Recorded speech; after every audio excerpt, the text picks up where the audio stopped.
Welcome to Everyday Lessons in the Bible. Today I was in Zechariah Chapters 5 through 8, and we are still talking about the visions that Zechariah received, and now we're going into the flying scroll, which I can't imagine seeing a flying scroll. And it's one that you can read on both sides, and on one side, and God's calling it a curse, that's going out among the whole land.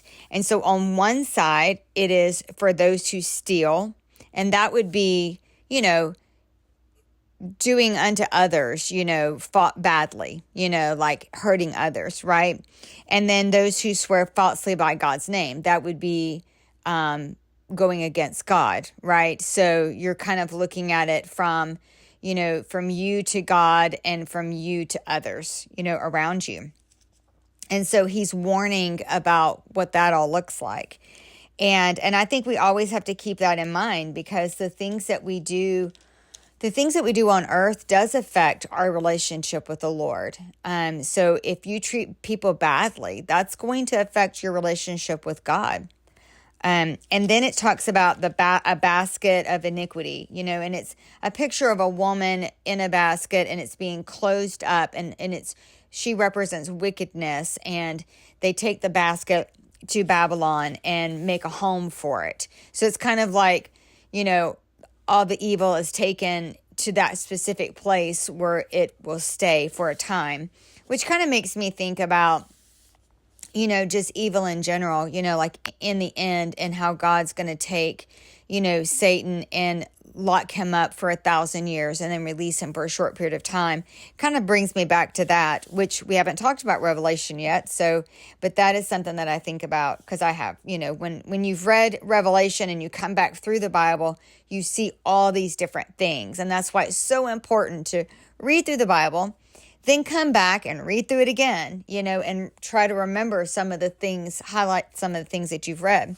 Because then we go into the horses. Now, the horses are mentioned several times throughout the scriptures, but it's also mentioned in Revelation. And something I thought interesting is here you've got a red horse, a black horse, a white horse, and a dappled horse. I don't know. It says it's a spotted horse. But it's plural. It's horses.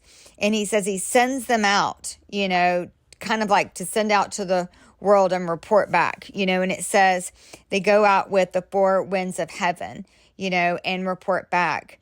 And so I just find it very interesting, because in Revelation, it only refers to them as singular horses.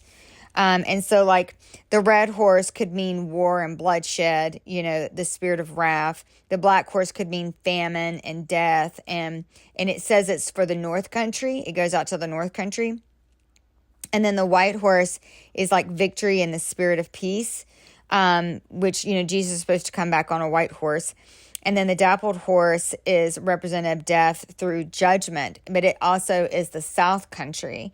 And so we don't know exactly what all of that means. I mean, there may be scholars that have all that figured out. But I don't know what all that means. But it gives this picture of a crown on Joshua's head and the branch, and that he shall build the temple and bear the royal honor. And all of this, as it's talking, is a foreshadowing of Jesus when he comes as the King of Kings. So I always just find it very fascinating when you read through the Bible, because you can see all these different things connecting, all the scriptures together. It's like when you read the Bible, how can you not believe, right? Because there's no way for all of this to come together the way that it comes together if it's not from the Lord, if it's not breathed by the Holy Spirit onto these pages. And so then we get into where the people are asking, okay, we've been in captivity for 70 years. We've been fasting twice a year. And should we keep fasting, And it's just interesting, because it's kind of like they fasted before they went into captivity. So why would you not fast out of captivity? And the thing is that, and so God is like, I want your heart. I want your heart towards me. And God's saying, I want you to show true judgment, where it's of kindness and mercy, to judge rightly by people, to not oppress the widows or the fatherless or the ones that are journeying through, and need some help, or the poor. And it says, do not devise evil against another in your heart. And so God is like, you're so focused on the law, but I want your heart. Like, I want your heart. I don't care about the law. I want, when your heart is turned towards the Lord, you will naturally want to obey the things that he says because your heart is towards him. It's like Jesus says in John, if you love me, you will obey me. If you don't love me, you won't obey. And if you don't obey, then you don't love me. It just goes back and forth. And it's like, you have to understand that God is always after your heart. If you surrender your life and your heart to the Lord, then you will gladly lay down your life and do whatever it is that he has asked you to do. And then God gets into how he will establish himself back here. And he talks about the mountain of Zion, and that's the holy mountain. And that's where he will come back and dwell, and his presence will be there. And it will be called the faithful city. And then he says, and then the children will play on the streets, and it's going to be amazing.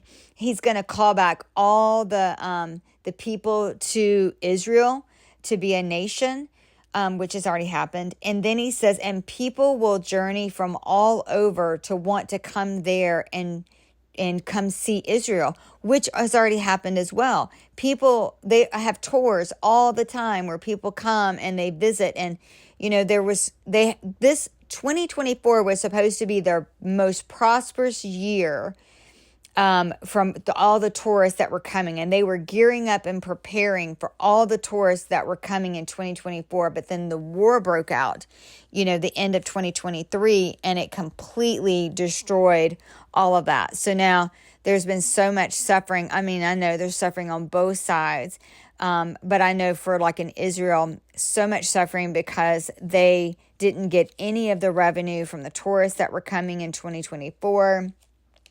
And then so many of them had to flee from where they live, and places are destroyed, so it's just a lot of